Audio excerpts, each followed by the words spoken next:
What's up, beautiful people? Welcome and welcome back to my channel. My name is Grace and my channel focuses on travel and a little bit of fashion.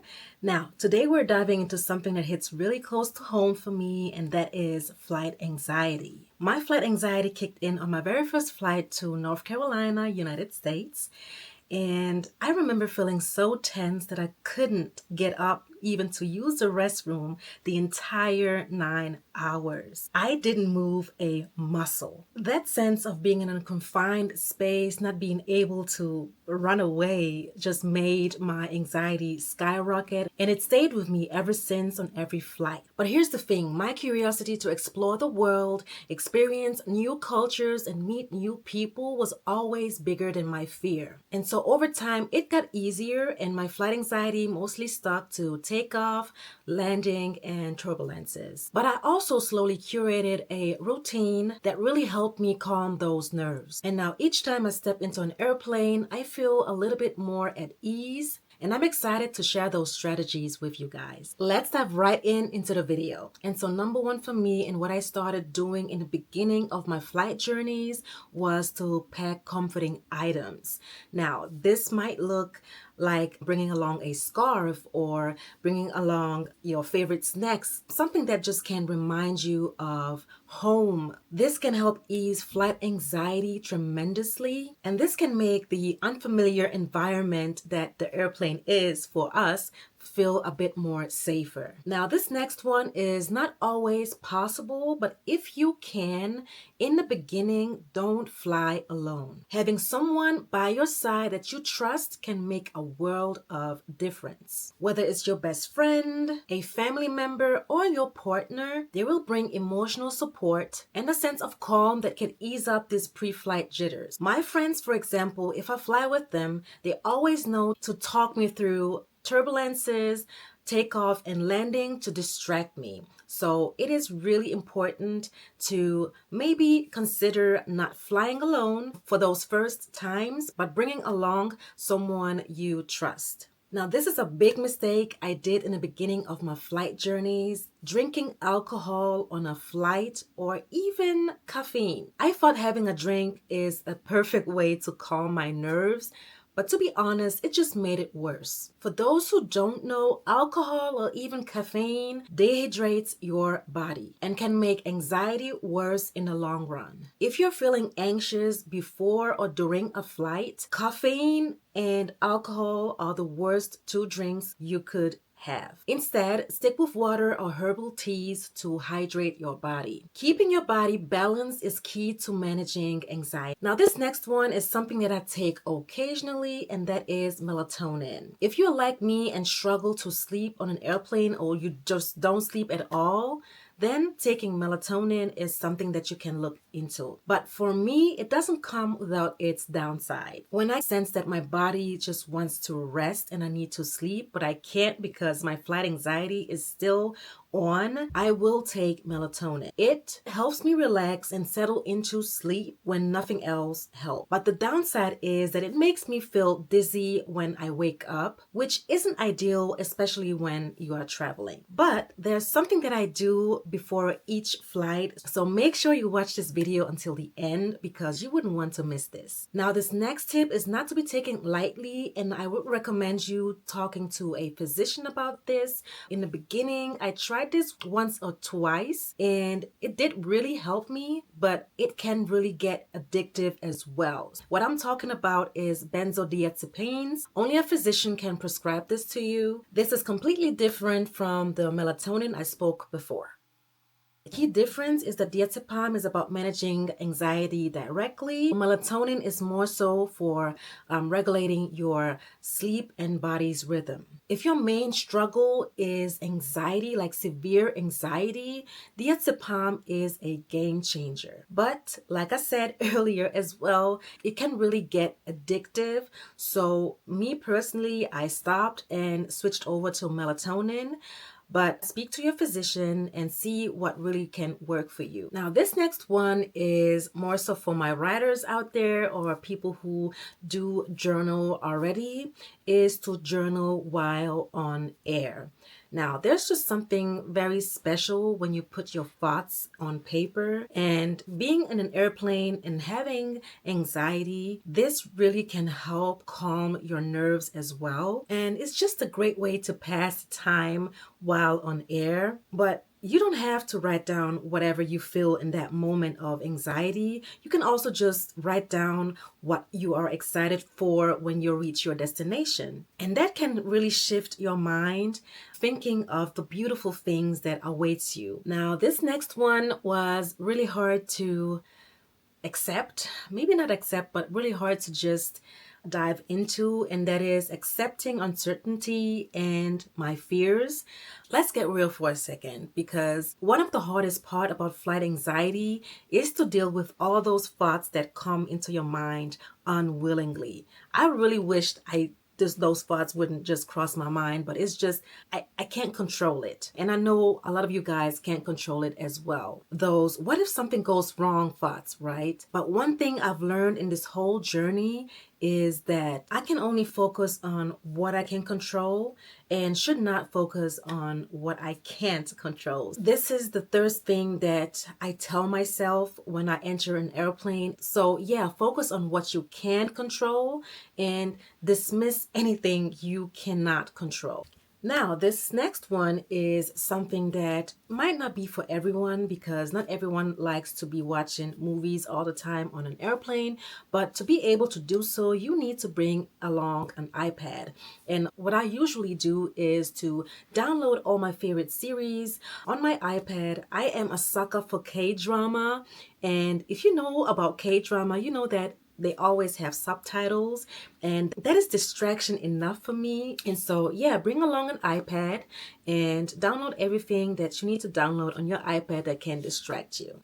Now, how many of you scroll through TikTok and Instagram right before a flight? I believe we are all guilty of that, but stop and limit your screen time on social media, because it can actually amplify the feeling of anxiety, especially when you're about to fly out. When we scroll through our feeds, we are exposed to so much content that can mislead or even bring negative thoughts to you. So I suggest not to scroll on social media and just sit with your own thoughts. Don't induce even more fearful thoughts to you. Instead, try using this time for calming activities, maybe pray or listen to motivational speakers or even meditating. By limiting screen time, you are giving yourself the chance to disconnect from anxiety-provoking content and focusing on staying present before the flight. Now, I know this next one, not everybody is going to agree with me, but book your seats in advance. Yes, I know this comes with spending even more money, but knowing exactly where you'll be seating, I believe, eliminates a lot of the anxiety before, and it also eliminates the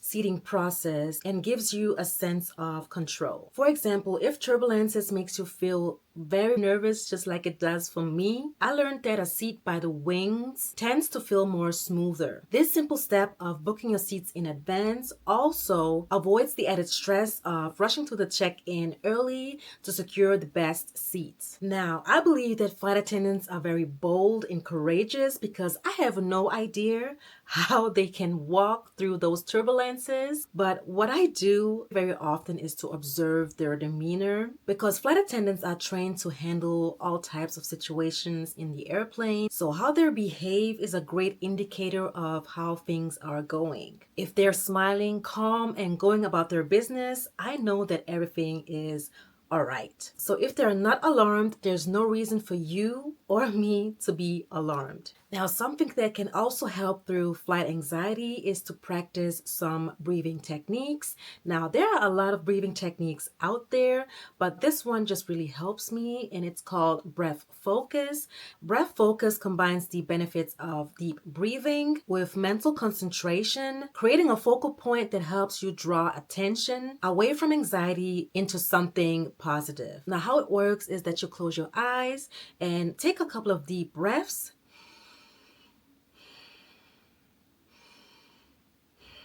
And then just visualize a word or positive image that brings you calm. And this is really it. So you don't disturb anyone. Nobody even knows that you are doing this. But if you feel like your anxiety is really stepping in through a turbulence or takeoff and landing, just do these breathing exercises. Research yourself what's maybe best for you. For me, it's breath focus. And yeah, I just do that and find myself calming down pretty quickly. Now, next on my list is using noise canceling headphones.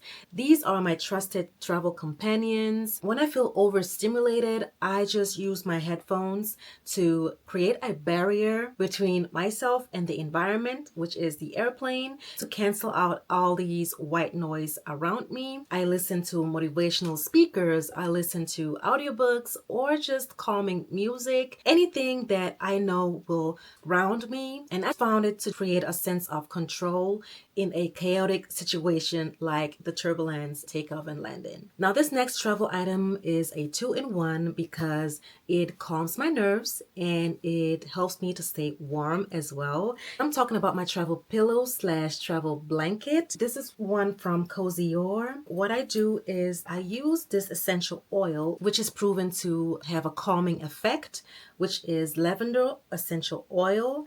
I sprinkle a little bit of the essential oil on my pillow or blanket and just smell on it. And doing that can help reduce the feeling of stress or anxiety. Other essential oils like eucalyptus or peppermint works just as well. Just make sure to not sprinkle too much on the blanket or pillow because you don't want to upset your seating neighbor. So yeah, travel pillow, travel blanket to help you calm your nerves. Now, this next method is well known, and that is chewing gum. Now, we all know that chewing gum can relieve ear pressure while takeoff and landing, but it's actually also is proven to reduce stress levels and anxiety.